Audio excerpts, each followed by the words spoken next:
بے سہاروں کو اپنا بنا لیجئے، سایہ عافیت میں بسا لیجئے۔ عید میلاد النبی کیوں ناجائز ہے؟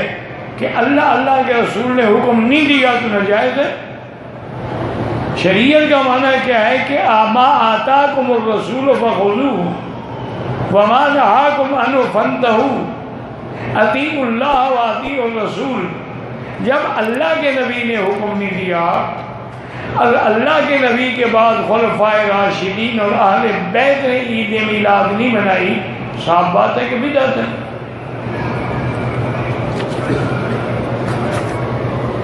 بہرحال بریلوی کریں یا دیوبندی کریں، 12 ربیع الاول کو میلاد منانا جو ہے وہ منع ہے، وہ بدعت ہے۔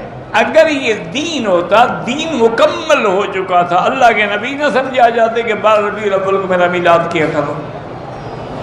ہر چیز تو سمجھا دی ہے کہ بھی سوموار کا روزہ رکھو، جمعرات کا روزہ رکھو، 13، 14، 15 3 راتیں جو ہیں ان کے روزے رکھو، 9، 10 محرم کا روزہ رکھو، یہ سب بتا دیا۔ صرف میلاد والی بات رہ گئی جو 1400 سال کے بعد مولویوں کو یاد آ گئی۔ یہ خالص بدعت۔ اباؤٹ عید میلاد النبی، آپ دیکھیں گے کہ ہمارے مسلم معاشروں میں جتنے ہیں، خصوصاً انڈیا، پاکستان اور ممالک میں، کہ ایک عید میلاد النبی منایا جاتا ہے، وہ birthday of the prophet. اور اگر آپ دیکھیں گے یہ 12 ربیع اول ہے، اور جہاں تک کہ ہمیں حدیث کی روشنی میں ہمیں یہ ثابت نہیں ہوتا ہے کہ محمد صلی اللہ علیہ وسلم نے کبھی اپنا سالگرہ بنائے، یا صحابہ نے یا تائین یا تبع تائین نے کبھی ان کا سالگرہ بنائے۔ تو جب محمد صلی اللہ علیہ وسلم نے کبھی کہا نہیں کہ میرا سالگرہ بناؤ، یا کبھی صحابہ نے نہیں بنائے، اور اگر آج ہم ان کا سالگرہ بناتے تو یہ بدعت ہو جاتا ہے۔ تو سالگرہ بنانے کی کوئی ضرورت نہیں ہے، ایسا کوئی اسلام ایک مذہب کے اندر نہیں ہے، قرآن میں بھی نہیں، شریعہ میں نہیں۔ یہ ایک ویسٹرن کلچر ہے کہ ہمیں سالگرہ بنانا چاہیے، اور تو یہ کوئی قرآن اور حدیث کی روشنی میں ثابت نہیں عید میلاد النبی بنانا، اور ہمیں بنانے کی ضرورت نہیں ہے۔ یہ جس طریقے سے کرسچن لوگ عیسیٰ علیہ السلام کا برتھ ڈے بناتے ہیں، یہ الگ مذہب ہے، اسلامک مذہب میں اس کی کوئی اجازت نہیں۔ بعض اوقات یوں کہہ دیا جاتا ہے کہ یہ تو ایک بدعت ہے، اور کل بدعت ضلالہ وکل ضلالۃ فی النار، ہر بدعت گمراہی ہے اور ہر گمراہی جہنم میں لے جانے والی ہے۔ اس پر میں آپ کو عرض کر رہا تھا کہ اگر میلاد مصطفیٰ صلی اللہ علیہ وسلم میں اختیار کیے جانے والے امور کو انفرادی حیثیت سے دیکھا جائے تو کسی بھی چیز کو آپ بدعت قرار نہیں دے سکتے ہیں، کہ ہر ایک کو ثبوت کسی نہ کسی ذریعے سے، قرآن سے یا حدیث سے ہے، چاہے وہ بیانی شکل میں یعنی سابقہ دوار میں موجود تھا، اور یا اس کا حکم موجود تھا، یا پھر اس کی اجازت قرآن حدیث کی دلیل سے حاصل ہوتی ہے۔ ہاں، یہاں پر اب ہماری آخر میں بات آئی تھی کل کے پروگرام میں کہ اجتماعی طور پر جس طرح آج بہت سارے معمولات کو ایک ساتھ ان مخصوص ایام میں کیا جاتا ہے، کیا اس طرح نبی کریم صلی اللہ علیہ وسلم کے دور میں رائج تھا؟ صحابہ کرام نے ایسا کیا، یا نبی کریم صلی اللہ علیہ وسلم نے اس کا حکم دیا، یا صحابہ کرام نے حکم دیا؟ اگر ہے تو پیش کیا جائے، اگر نہیں ہے تو اس کا مطلب یہ ناجائز ہوگا۔ یہی میں آپ کو سمجھا رہا تھا کہ بدعتیں، بڑی بدعت کی 2 قسمیں بنتی ہیں، ایک وہ بدعت جو بری ہے، ایک وہ بدعت جو اچھی ہے۔ بری بدعت کا ثبوت خود نبی کریم صلی اللہ علیہ وسلم کی حدیث سے حاصل ہوتا ہے۔ سرکار نے ارشاد فرمایا کل بدعت ضلالہ وکل ضلالۃ فی النار، ہر بدعت گمراہی ہے، ہر گمراہی جہنم میں لے جانے والی ہے۔ اور اچھی بدعت کا ثبوت عمر فاروق رضی اللہ تعالیٰ عنہ کے اس جملے سے ہوتا ہے جو آپ نے تراویح کی جماعت اپنے زمانے میں نئی قائم کی، پہلی مرتبہ قائم کی۔ زمانہ رسول اس سے خالی تھا، زمانہ صدیق اکبر رضی اللہ تعالیٰ عنہ اس سے خالی تھا، اور جب آپ نے ایک امام کے پیچھے صحابہ کرام کو باقاعدہ باجماعت تراویح کے لیے جمع کر دیا اور آپ دیر سے پہنچے تو آپ نے فرمایا کہ نعمت البدعۃ ھذہ، یہ کیا ہی اچھی بدعت ہے۔ لفظ بدعت کو لغت میں دیکھیں تو اس کے معنی نئی چیز، بہت سی چیزیں نئی ہیں، اور اللہ کا نام ہے بدیع السماوات والارض، بدیع اس کا نام ہے۔ بدعت کی تعریف میں اصل میں جھگڑا ہے کہ وہ بدعت کی ایک تعریف، ڈیفینیشن لکھ دیں اور اس پہ دستخط کر دیں کہ یہ میں اس پر قائم رہوں گا، ہلوں گا نہیں۔ ذرا وہ تو سامنے آئے. اگر اسی سے ان کو بدعتی ثابت نہ کروں تو مجھے جو چاہیں سزا دے لیں. یہ میں اس لیے کہہ رہا ہوں کہ جائز نیک کاموں کو بدعت کہہ کے لوگوں کو نیکی سے دور کیا جا رہا ہے.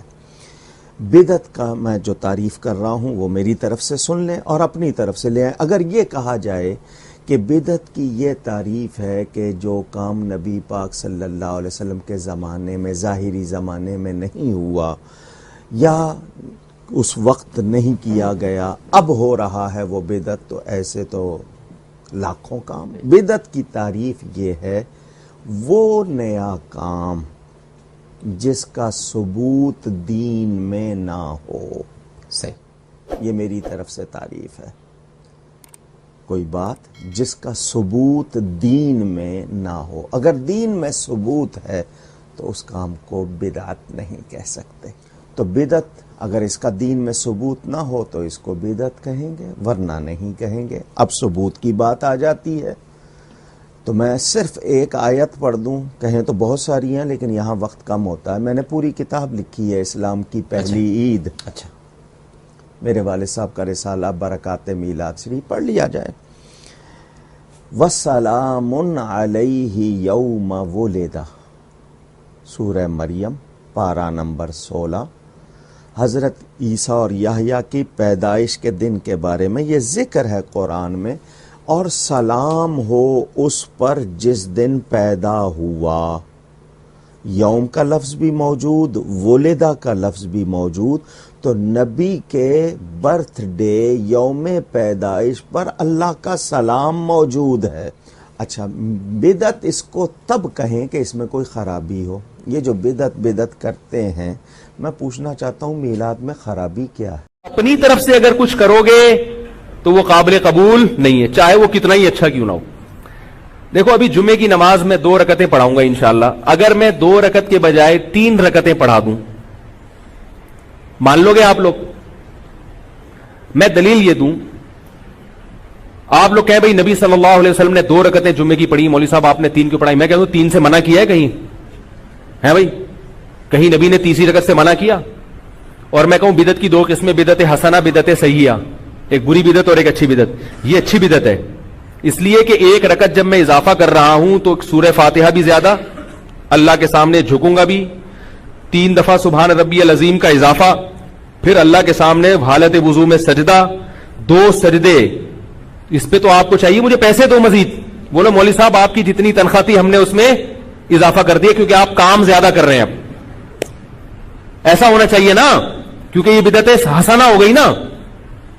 تو بھائی بدعت حسنہ سیئہ جو علماء نے لکھا ہے نا، وہ بدعت سے یہ اصطلاحی بدعت مراد نہیں ہے، لغوی بدعت مراد ہے کہ جس کی اصل نبی سے ملتی ہو، تفصیل نہ ملتی ہو.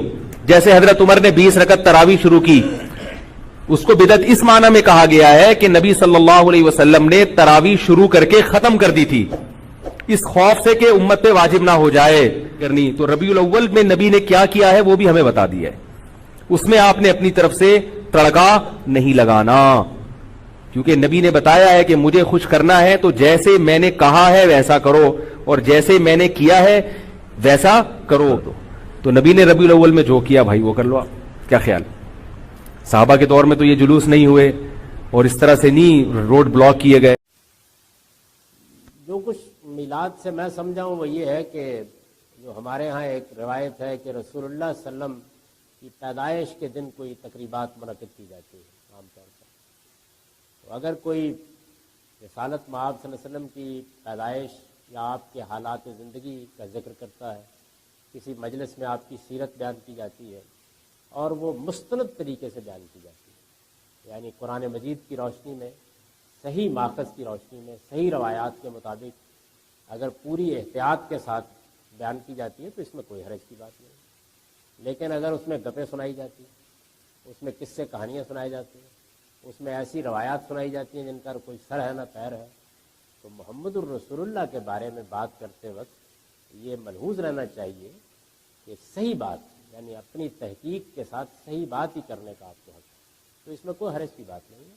لیکن یہ ضروری ہے کہ جو کچھ اس موقع پر کہا جائے یا اس مجلس میں جو کچھ بیان کیا جائے وہ مستند ہونا چاہیے، صحیح ہونا چاہیے.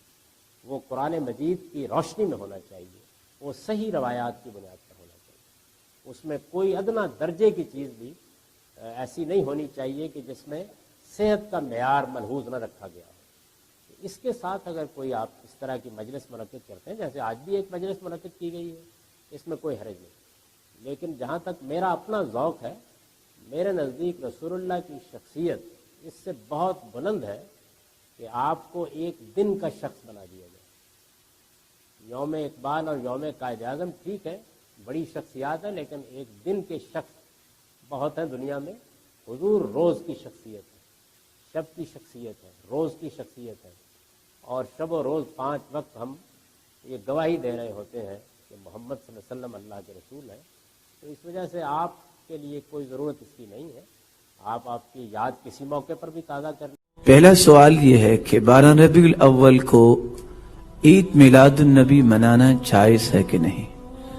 رسول اللہ صلی اللہ علیہ وسلم نے اپنی زندگی کے اندر آپ کی بعثت جب 40 سال کے ہوئے تو آپ کو نبی بنایا گیا، 23 سال تک تو آپ صلی اللہ علیہ وسلم کی زندگی میں بھی یہ دن آیا۔ یہی سیدنا ابو بکر صدیق رضی اللہ تعالیٰ عنہ کی زندگی میں 2 مرتبہ آیا، آپ صلی اللہ علیہ وسلم کی وفات کے بعد۔ رسول اللہ صلی اللہ علیہ وسلم کے یہ صحابی عمر رضی اللہ تعالیٰ عنہ کی دور خلافت میں یہ دن 10 مرتبہ آیا، سیدنا عثمان کی خلافت میں 12 مرتبہ آیا، اور سیدنا علی کی خلافت میں 4 مرتبہ آیا۔ کسی صحابی نے اس انداز سے یہ دن منایا؟ اور رسول اللہ صلی اللہ علیہ وسلم پیر کے دن روزہ رکھا کرتے تھے، اور فرمایا میں اس دن اللہ نے مجھے مبعوث کیا، اور اس دن اللہ تعالیٰ نے مجھے دنیا میں بھیجا۔ آپ تو شکر کے لیے اللہ کی رضا حاصل کرتے ہیں، آپ تو یہ طبلے اور اس طرح کی چیزوں کو توڑنے آئے، منع کرنے آئے۔ خوشی کا موقع آپ نے سنا، کان اذا اتاه امر يسر به خر ساجدا للہ، آپ کو جب خوشی ملتی تو آپ اللہ کے سامنے سجدہ ریز ہوتے۔ نہ اس طرح فضول خرچی کرنے کا حکم دیا، نہ اس طرح کیا، نہ کسی صحابی نے کیا۔ سب سے پہلے موصل کے اندر مظفر الدین کوکبری نے سب سے پہلے اس بدعت کو ایجاد کیا، جس کو آج مسلمان تقرب الہی کا بہانہ سمجھ بیٹھے ہیں۔ اللہ رب العزت صراط مستقیم دکھائے اور صراط مستقیم پر ہی چلائے اور اس پر ہی ثابت قدمی عطا فرمائے۔ کہ امام بخاری کہتے ہیں میں نے بخاری لکھنے کا طریقہ یہ بنایا تھا، ما ودعت فی کتابی الصحیح حدیثا الا اغتسلت قبل ذلك وصلیت رکعتین، کہ میں نے یہ لازم کر لیا اپنے اوپر کہ میں ہر حدیث لکھنے سے پہلے صرف وضو ہی نہیں کروں گا، میں غسل کروں گا، اور غسل کر کے 2 رکعت نماز پڑھوں گا، اور پھر میں حدیث لکھوں گا۔ نہ یہ قرآن میں ہے، نہ یہ حدیث میں ہے، نہ یہ خلفائے راشدین کا فتویٰ ہے، اور نہ ہی صحابہ میں سے کسی ایک صحابی نے بھی ایسا کوئی حکم دیا ہے۔ اور جو بدعت کی لیٹسٹ تعریف ہے، امام بخاری پر پوری طرح فٹ آ رہی ہے کہ کام دین میں ہو، نیا ہو، اور ثواب سمجھ کے کیا جائے۔ جو آج کچھ لوگوں کا سٹائل ہے مسلمانوں کو مشرک اور بدعتی قرار دینے کا، اس کے پیش نظر تو امام بخاری جیسا بڑے قد کا مسلمان بھی بدعتی ہونے سے نہیں بچتا۔ اب ہماری عرائش و زبائش، یہ جھنڈیاں، یہ تو معمولی کام ہے۔ ہم نے کوئی نماز تو نہیں نہ گھڑی، نماز میلاد، کہ 2 رکعت نماز محفل میلاد، کوئی ایسا تصور ہے؟ تو امام بخاری تو 2 رکعت نماز کتابت حدیث گھڑ کے پڑھ بھی رہے ہیں، اور سارے فرقے انہیں خراج تحسین پیش کر رہے ہیں۔ اگر امام بخاری کتابت حدیث کی نماز بنا لینے پر اور اس پر عمل کرنا پابندی سے اس سے بھی بدعتی نہیں بنے، تو اسی بیس پر سنی اگر چراغاں کر لیں تو پھر کیسے بدعتی بن جائیں گے؟ عرس منائے جا رہے ہیں، یہ کوئی اللہ کے رسول کا حکم ہے؟ کیا رسول کے صحابہ کا عمل ہے؟ کیا حضور کا عرس منایا گیا؟ عید میلاد النبی ایک نئی عید ہو گئی ہے، کیا اس کا حکم دیا محمد رسول اللہ نے؟ یفعلون ما لا یؤمرون، وہ اپنی ہی ایجاد کردہ روایات ہیں، اپنی ہی ایجاد کردہ بدعات ہیں، اپنی ہی ایجاد کردہ رسومات ہیں، ان پر لگے ہوئے ہیں اور دعوے کرتے ہیں اللہ سے محبت، رسول کے عشق کے، جبکہ ان کے عمل میں نہ اللہ کی اطاعت ہے نہ رسول کا اتباع ہے۔ اب جب ایسی صورت پیدا ہو جائے تو کیا کریں؟ فمن جاہدہم بیدہ فہو مومن، تو جو مسلمان بھی ان کے خلاف جہاد کرے گا اپنے ہاتھ سے، اپنی طاقت سے، وہ مومن ہوگا۔ ومن جاہدہ بلسانہ فہو مومن، اور جو ان کے خلاف جہاد کرے گا اپنی زبان سے، وہ بھی مومن ہوگا۔ وہی 3 درجے۔ ومن جاہدہم بقلبہ فہو مومن، دل سے نفرت رکھ کر جو جہاد کرے گا بالقلب وہ بھی مومن ہوگا۔ فما وراء ذلک من الایمان حبۃ خردل، اس کے بعد تو ایمان رائی کے دانے کے برابر بھی نہیں ہے۔ اگلا سوال چلے۔ اگر کوئی شخص میلاد کے موقع پر جھنڈے، جلوس، نظر نیاز، لائٹنگ، آتش بازی یا محفل نعت کا اہتمام کرے تو کیا صحیح مسلم کی حدیث کے تحت یہ بدعت حسنہ شمار ہوگی اور اسے ثواب بھی ملے گا؟ آپ کا کیا فتویٰ اس حوالے سے؟ صحیح مسلم کی جو آپ نے یہ حدیث پیش کی ہے نا، بدعت حسنہ اور بدعت سیئہ والی، یہ حدیث مس کوٹ کرتے ہیں۔ یہ حدیث اس طرح ہے ہی نہیں ہے۔ صحیح مسلم میں یہ بڑی ڈیٹیل حدیث موجود ہے جس کو آؤٹ آف کانٹیکسٹ کوٹ کیا گیا ہے۔ اس میں سنت حسنہ اور سنت سیئہ کا ذکر ہے۔ اسلام میں اچھا طریقہ اور اسلام میں برا طریقہ، اچھی بدعت اور بری بدعت نہیں۔ بدعت تو ہوتی ہی غلط ہے۔ ابو داؤد، ترمذی، ابن ماجہ میں حدیث ہے، کل بدعت ضلالہ و کل ضلالۃ فی النار، تمام بدعتیں گمراہیاں ہیں اور تمام گمراہیاں دوزخ میں لے جانے والی ہیں۔ یہ مسلم شریف کی حدیث اس طرح ہے کہ کچھ غریب اصحاب نبی صلی اللہ علیہ وآلہ وسلم کے پاس آئے، کئی لوگوں کے پاؤں میں جوتیاں بھی نہیں تھیں، نیا نیا اسلام قبول کیا۔ آپ علیہ السلام نے ان کی حالت دیکھی، آپ کا چہرے کا رنگ بدل گیا غربت کی حالت ان کی دیکھ کے۔ آپ نے یعنی حضرت بلال سے کہا اذان دو، اذان دی، زور کی نماز ہوئی، آپ نے زور کے بعد ایک خطبہ دیا۔ آپ صلی اللہ علیہ وآلہ وسلم نے اس میں سورہ نساء کی شروع کی آیت پڑھی، اے لوگو اس اللہ کا تقوی اختیار کرو جس نے تمہیں ایک جان سے پیدا کیا، پھر اسی سے تمہارا جوڑا، اور یہ سارے معاملات۔ اور پھر اسی طریقے سے 28ویں پارے میں جو آیت آتی ہے کہ مرنے سے پہلے اپنے رب کا تقوی اختیار کرو اور ہر جان دیکھے کہ اس نے آگے کے لیے کیا بھیجا ہے صدقہ جاریہ کے طور پہ۔ پھر آپ نے کہا کہ صدقہ کرو اللہ کی راہ میں، اور عورتوں کو بھی ترغیب دلائی۔ اس میں آتا ہے عورتوں نے بھی اپنے کانوں کی بالیاں تک اتار کے دے دیں۔ اور انصار میں سے ایک صحابی اٹھے، وہ گھر گئے، انہوں نے گھر کا کافی سامان لپیٹا ایک بہت بڑے بورے میں اور وہ گھسیٹتے ہوئے مسجد نبوی میں لائے۔ اور صحابہ کہتے ہیں وہ مشکل سے وہ مطلب اس کو گھسیٹ رہے تھے، اتنا بڑا بورا تھا، لا کے مسجد نبوی کے صحن میں رکھا۔ اب باقی لوگ جو پیچھے پیچھے تھے انہوں نے دیکھا یار اس بندے نے اتنی قربانی کی ہے، وہ بھی اپنے گھروں سے جا کے چیزیں لے آئے اس بندے سے امپریس ہو کے، اور مسجد نبوی میں ڈھیر لگ گیا۔ اور مسلم شریف کے الفاظ ہیں، نبی علیہ السلام کا چہرہ مبارک اس طرح ہو گیا جیسے سونے کا ٹکڑا، خوشی سے دمک اٹھا۔ اور آپ نے پھر فرمایا کہ جس نے اسلام میں اچھا طریقہ جاری کیا، یعنی اس انصاری نے یہ اچھا طریقہ جاری کیا، یہ پہلا قطرہ بارش کا بنا، تو جتنے لوگ اس پہ عمل کریں گے اس کا ثواب بھی ان کو ملے گا اور ان کے ثواب میں بھی کمی نہیں ہوگی۔ اور جس نے اسلام میں برا طریقہ جاری کیا اس کی برائی کا وبال اس پہ تو ہوگا، اور جتنے لوگ اس پہ چلیں گے ان کی برائی کا وبال بھی ان پہ ہوگا، اور جو چل رہے ہوں گے ان کے وبال میں بھی کمی نہیں ہوگی۔ تو اس میں الفاظ ہیں سنتن حسنتن اور سنتن سیئتن، بدعتن یا بدعتن حسنتن یا بدعتن سیئتن نہیں ہے، سنتن حسنتن ہے اور سنتن سیئتن ہے۔ تو وہ اسلام میں اچھا طریقہ، اور میرا بدعت کے اوپر لیکچر ہے مسئلہ 75A اور B، اس میں نے اسلام میں اس طرح کے اچھے طریقے بتائے ہیں کہ جس میں اصل دین اپنی جگہ رہے. بخاری مسلم میں ہے نا، من احدث فی امرنا ھذا فہو رد، جس نے ہماری تعلیم کی ہوئی دین میں کوئی چیز داخل کی وہ مردود ہے. ٹھیک ہے، تو اب دین میں جب نبی علیہ السلام خود کوئی چیز تعلیم کر دیں گے وہی ہوگی جو مسلم شریف میں حدیث ہے 2005 کے سب سے بہترین کتاب اللہ کی کتاب ہے، سب سے بہترین طریقہ وخیر الہدی ہدی محمد صلی اللہ علیہ وآلہ وسلم وشر الامور محدثاتها، اور بدترین کام وہ ہیں جو دین میں خود سے داخل کر دیے جائیں. تو بدعت کی ڈیفینیشن میں وہ چیزیں آتی ہیں. یہ چیزیں بدعت نہیں ہوتی جو اچھے طریقے ہوں، جس میں اصل اپنی جگہ رہے.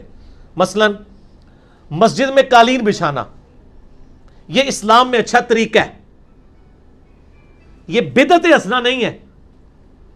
اسلام میں اچھا طریقہ ایئر کنڈیشن لگانا، مسجد میں پنکھا لگانا، لائٹنگ کرنا، یہ اسلام میں طریقہ ہے. اسلام میں کوئی بدعت داخل نہیں ہوئی ہے کیونکہ اصل دین اپنی جگہ. کوئی شخص یہ تو نہیں کہتا نیچے اس پنکھے کے اوپر اس قالین کے منہ طرف خانہ کعبہ شریف اور اے سی شریف، اللہ اکبر، یہ تو نہیں کوئی کہتا. ان ساری چیزوں کے بغیر بھی دین پہ، یہ دین میں طریقے ہیں. جیسے نبی علیہ السلام نے اونٹ پر حج کیا، آپ جہاز پہ جاتے ہیں، یہ طریقہ ہے. حج اپنی جگہ موجود ہے. اب نبی علیہ السلام نے اپنا میلاد کیسے منایا؟ 2750 حدیث صحیح مسلم کی، فیہ ولدت و فیہ انزل علیہ، میں پیر کا روزہ اس لیے رکھتا ہوں کہ اس دن میں پیدا ہوا، اس دن مجھ پہ وحی نازل ہوئی. تو طریقہ بتا دیا نا. اب آپ روزے کے لیے لوگوں کو ضرور کہہ سکتے ہیں کہ جی کھجور کے ذریعے رکھیں، بریانی کھا کے رکھیں یا پراٹھا کھا کے رکھیں، لیکن روزہ اپنی جگہ رہنا چاہیے. اس کی جگہ آپ نئے طریقے اپنے بنانا شروع کر دیں، آتش بازی کرنا شروع کر دیں، عورتوں مردوں کے اختلاط والے پروگرام کرنا شروع کر دیں اور کہیں جی ہم اسلام میں اچھا طریقہ جاری کر رہے ہیں، یہ غلط ہے. اسلام میں اچھے طریقوں کی مثال میں نے کہا تھا حدیث کی کتابیں. حدیث وہی ہے بکش فارم میں، اور آج کیا ہے؟ سافٹ ویئر آ گئے، اسلام 360 اینڈرائڈ ایپ آ گئی ہے، ایزی قرآن و حدیث سافٹ ویئر آ گیا ہے، مکتبۃ الشاملہ آ گیا ہے. یہ گھڑی اسلام میں اچھا طریقہ ہے کہ نماز کے ٹائم فکس ہو گئے ہیں. اسی طریقے سے ٹائم ٹیبل آ گیا پورے سال کی نماز کی ٹائمنگ کے، یہ اسلام میں اچھا طریقہ ہے. کاؤنٹر آ گئے الیکٹرانک تسبیح پڑھنے کے لیے، یہ سارے اسلام میں اچھے طریقے ہیں. اس سے اصل چیز اپنی جگہ موجود ہے، اصل نہ ہلتی ہو تو وہ اسلام میں اچھا طریقہ ہے. باقی آپ کوئی چیزیں دین میں داخل کریں گے وہ بدعتیں ہی ہوں گی، وہ اچھے طریقے نہیں ہوں گے. تو اچھا طریقہ یہ ہے کہ آلریڈی دین اپنی جگہ پہ موجود ہو اور آپ اس کو کسی ماڈرن فارم میں پیش کر دیں، اسی دین کو اپنی طرف سے چیزیں بنا کے نہیں. قرآن کو بینڈنگ کے اندر لے کے آئے ہیں، سافٹ ویئر بنا دیے ہیں. قرآن تو اپنی جگہ موجود ہے نا، کوئی نیا قرآن تو نہیں بنانا. ٹھیک ہو، تو یہ طریقے ہیں.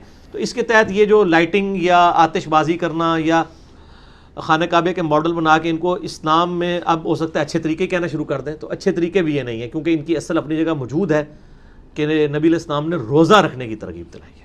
اسی لیے میں نے کہا تھا 12 ربیع الاول کا کوئی روزہ رکھ لے، ہم اس پہ کوئی فتویٰ نہیں لگائیں گے. چلے کوئی اجتہاد کو لولا لنگڑا کرنا ہے تو اس قسم کا کریں نا، باقی اجتہادات کی تو کوئی حیثیت نہیں.